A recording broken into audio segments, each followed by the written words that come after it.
Oh, hello. Oh, I wanted to come here with my lemon and ginger and turmeric and black pepper tea because I had an idea. I kind of came blathering on live yesterday because I had the idea and my brain was like, oh, well, we'll sleep on it and see. And then I was like, no, hi. I was like, no, I'm going to do it now. We just joined and he's like, oh God, what's your idea? So, I had a lady interview me the other day. He's saying good. Had a lady interview me the other day. Oh, I've just put my mug down on my side and it's got turmeric in it and it stains, isn't it? God damn it.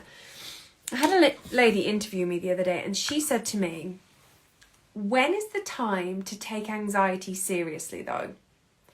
I thought it was a great question because so much of the interview and the questions that she was asking me were centered around like how I bring ease to anxiety, how I bring lightness to anxiety, and so she was like, yeah, but it's a serious thing. When are we going to get serious about it? And I'm like, that's so interesting. I was serious about anxiety. Please don't for 1 minute think that I have just breezed into this world of using these words, be anxiety free. Don't think for a second I use them lightly. The notion, I know we've just got somebody come in, the enlightened Buddha. Like I went to one of my first experiences at a temple, all these monks were walking around and I was so anxious so much of the time. And everybody was just walking around so chill. I was like, who are all these people? Like, are they all going in back rooms having panic attacks? And the more I networked and communicated with them, no, they were just, they led this life of ease. And then of course the conscious brain is like, yeah, of course, like they don't have to be in the real world. They don't have kids. They don't have spouses. They don't have mortgages to pay. They don't have all of these things. Like my conscious brain was really busy in there.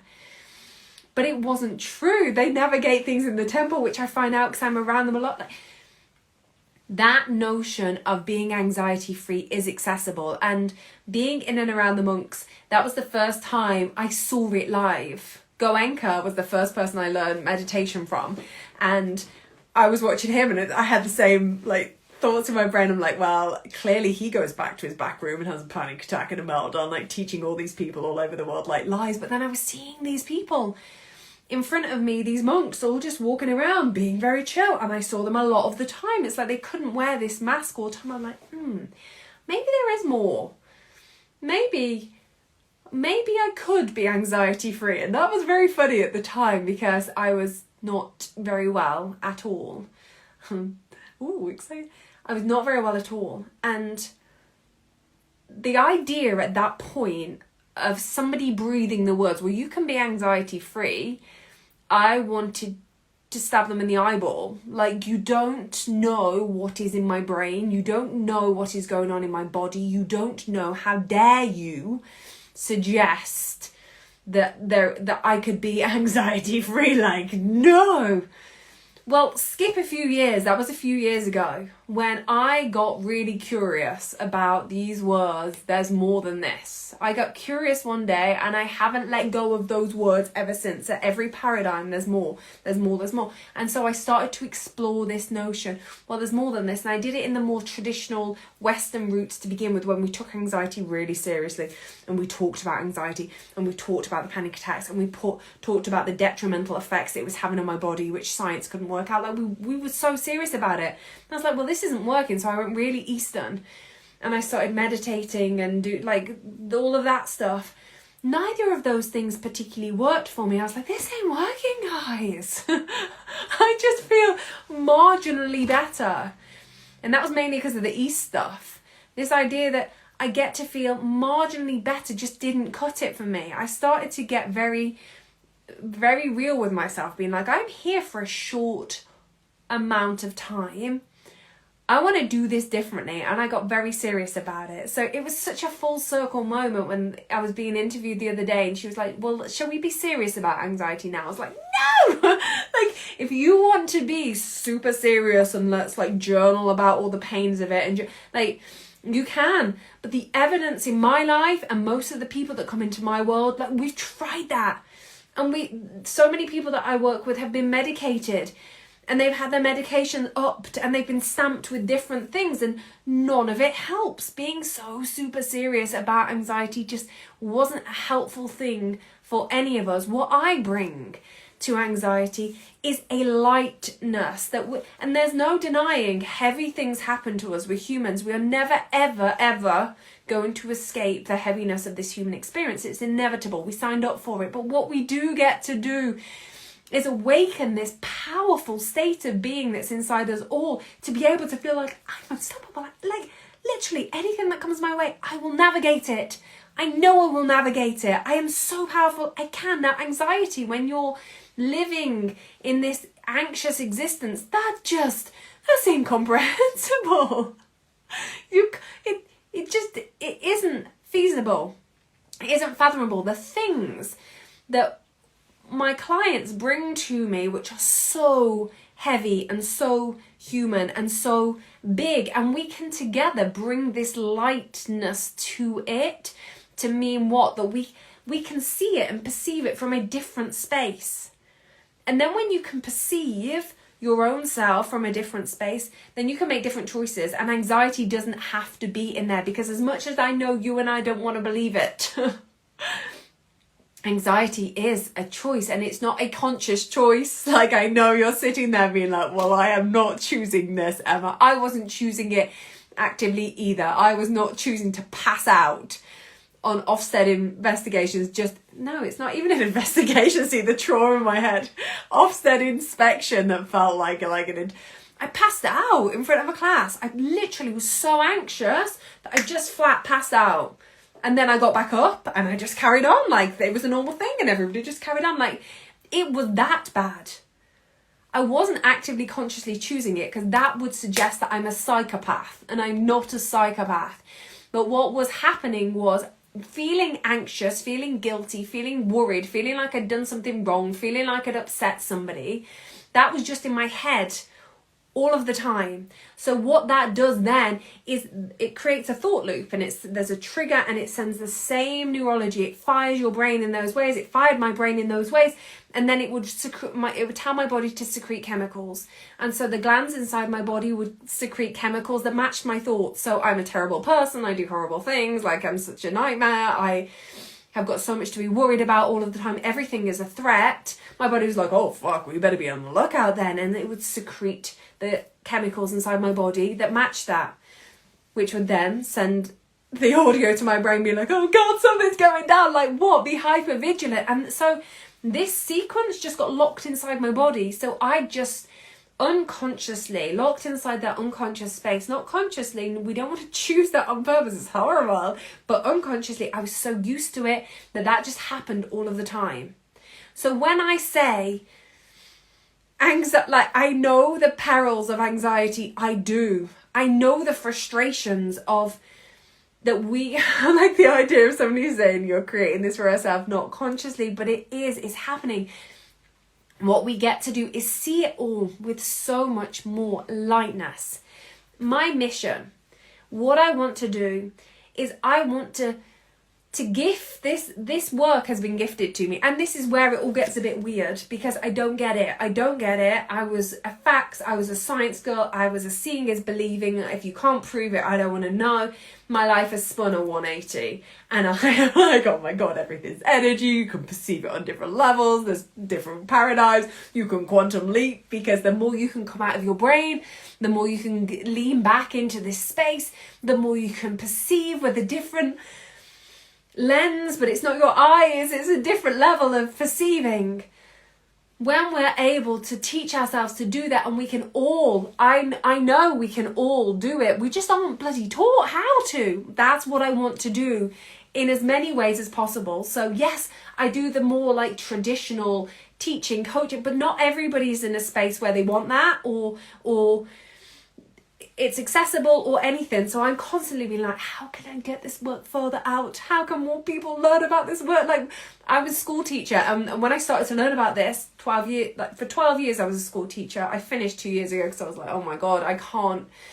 But I was trying to get it into schools. We don't want it. So it's how do we get it out into the world in different ways? Well, one of the ways was getting it into this book, and and I was like, how do I get more of this out so that people can learn it? And even if the book isn't accessible to people, how can I get it? I was like, I know, it all came together last night. I'm like, this is a new way to get this work, to get our brains, to get that awakening, that inner power beyond our conscious brains.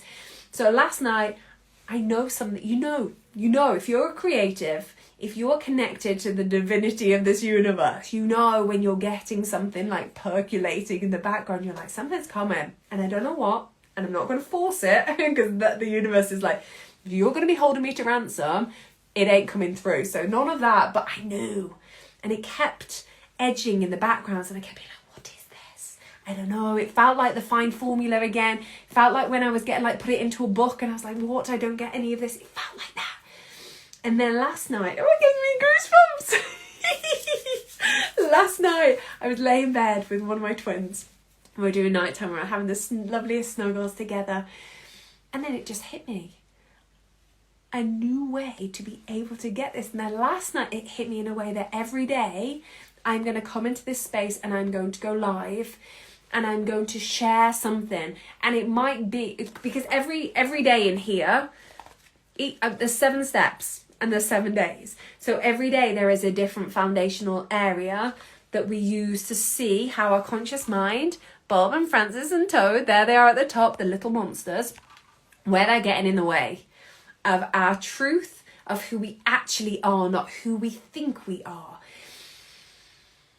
Every day is dedicated to one fundamental area out of the 7 because knowing that allows it to go deeper into the unconscious. You know how I said we're not consciously making ourselves feel like shit all of the time? We need to get into that unconscious space. Thinking won't do it. Like thinking, oh, I'm making myself anxious. I'm like, oh, great. Now what? That's great. I'm the problem. It's me. Hi, I'm the problem. It's me. But what am I going to do about it? This. So I use a piggyback sensory hack system where we can get into the unconscious, where we do the work cognitively, but then we use a sensory experience to take it deeper into the unconscious so we don't even realize it's happening. It's like sneaking its way into the unconscious. Then when we make that space in the unconscious, we can connect to who we truly are and what we're here to do, and then it gets to flow through, and the impact and the income that we're here to create gets to flow from that space. So every day I want to share what today's lesson is. What is an important, imperative part? And some days I might just flick it and be like, okay, so it's Sunday tomorrow, so I'm going to be having a look at Sunday. What's an important part of Sunday? Ooh, I landed on that page and I went past it. Get curious and ask others. Okay, maybe that might be a lesson because I wanted it to be like a workbook. I wanted it to be like informative and have stories in there that engage the brain. There's like little pictures and then I wanted to have like actions you can do. Like it's a workbook as well as a book. So I might take a few little bits out, something every single day, and I'm going to share what that is in the hope that somebody is just randomly on it, or maybe it's not somebody randomly on Instagram, maybe it's somebody who absolutely consciously is like, oh, I know this is coming up, or somebody is randomly on Instagram and they're like, let's have a look, and they stumble across it, and it's something that unlocks something deeper in their unconscious, because that's all we need that little entry level access point to get our fingertips in, because we know it. Like, okay, I know where it's going wrong. And yet there's something in the unconscious that won't let me move past it. This I hope, and I hope people stumble across me, and I hope people come back to this again and again as little ways to unlock those parts of them that are just of us all, because we do it on a deeper level. I'm doing it every single day. I'm dedicated to it. I have this by my bedside. I have it on my desk here. Like, I have it all of the time. To unlocking those parts in our unconscious, so who we are and who we're here to be get to flow through that. So I had that idea last night. That's what came up and I got really excited about it. But then today I've been researching and I'm like, I love podcasts, especially at the start of this journey when I didn't have a mentor, I didn't have a one-to-one mentor, I wasn't learning specific teachings from my one-to-one mentor. I was just freestyling it. I was like, well, there's somebody out there that's going to know more than me, because there's some monks and I'm learning along them. But I wanted something with me, and podcasts. The School of Greatness, Lewis Howes' School of Greatness. I don't know who else is a fan of Lewis Howes, but oh my God, that man. And I've written a dedication in my book to him to say, your podcast at the beginning of this journey, especially for me, was transformative. I would go out for a walk, like thinking, what is this life? I don't know what to do. And I'd listen to Lewis Howes on his School of Greatness interviewing all these brilliant people. That has stuck with me. I would read books and I would listen to podcasts, and I would be trying to land somewhere, find some kind of angle to give me some kind of clarity in it all.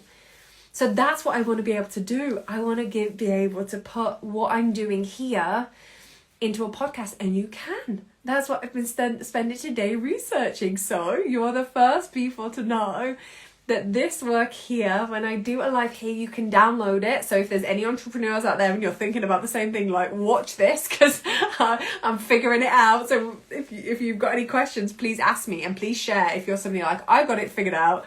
I'd love to know that knowledge. You can download what you do live, and then you can import it into YouTube, and you can do YouTube podcasts. And then there's a different kind of website that you can then put your video through to put it onto Spotify. Like, I'm going to make a podcast. Why not? Why not? So I'm going to hold myself, and I'm not going to say every day, because this is my tattoo of the middle path. And this is where I like to spend a lot of my time. I'm a very extreme person. Like, I like to white knuckle it on like the mountainous ranges by my bare hands, like clawing on for dear life. What I don't want to do, because I'm so excited about this, I'm like, who might find it? Whose day might be put on a completely different track because they found my work, because I know there are people whose work did that to me. I'd be out in the woods. Dr. Joe Dispenza, the first time I heard him on School of Greatness, I'm like, who is this man? Changed the trajectory of my life. If I can be, well, I'm obviously not Dr. Joe Dispenza, like, come on, Emma, but if I can be an inch, a mil, if I can be a mil of a change of direction for somebody's life, then I'm here for it. So watch this space. This video is going to be, this video is going to be my first video that goes into the YouTube podcast. I'm going to try and share it on my stories. Let's see if that works. And then I'm going to spend some time tomorrow. I've got a few bits to do tomorrow, but I'm going to spend some time trying to take that video then through the little computer system to be able to go into Spotify as well, so that if somebody is out and about, they can have me in their ears. And hopefully I will just be a little mill of a direction change, because you know what? That's all we need sometimes. We feel like this is the conscious brain. This is Bob and Francis and Toad at their absolute finest, thinking that to be able to change the trajectory of our life, it has to be something monumental. I'm going to have to do something huge. I'm going to have to do something profound. I'm going to have to... Yes, you will. There's no two ways about it. You are absolutely here to do something profound. And if you're here listening to my spiel, and if you are listening to the podcast and you're like, that could be me, you are. But it never, ever happens in this almighty great moment that those three are telling us we need to wait for. Oh, don't bother. Like, if it's not a huge, life-changing, monumental shove, where cataclysmic change, where everything changes, don't bloody bother. But actually, it's the minuscule micro steps that we relentlessly take. They're the things when we look back in a week, in a month, in 3 months, in 6 months, in a year, in like this has been 2.5 years, something like that. I'm like, what? It's madness. But every day doesn't feel like that. Every day just feels like, you know what? A mil. I'm going to move and I'm going to navigate my life 1 mil. I'm here with you live. This is a mil.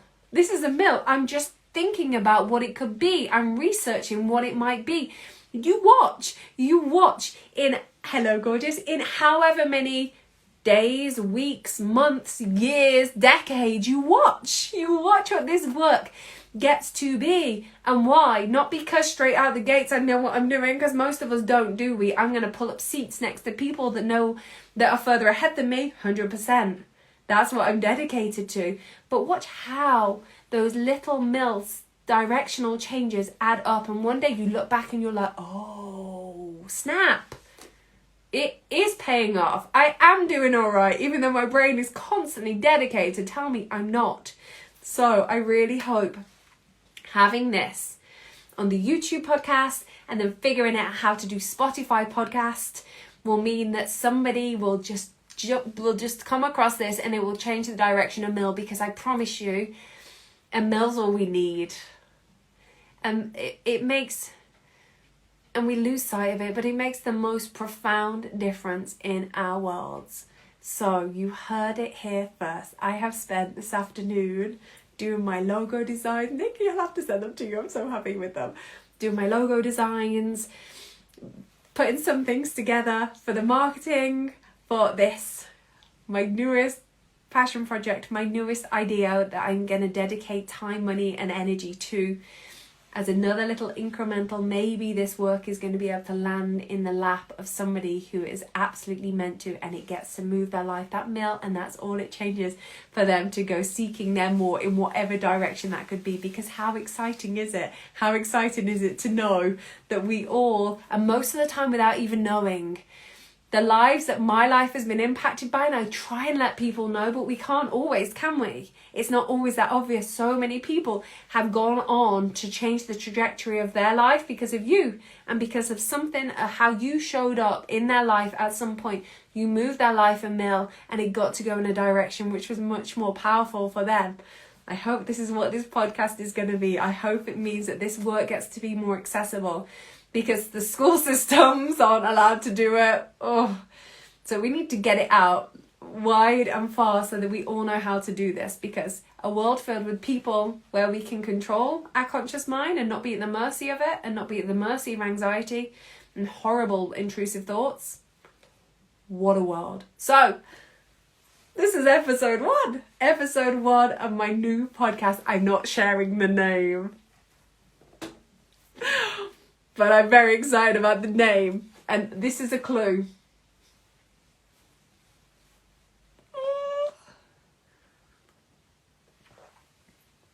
Thank you for being here. Thank you for being interested in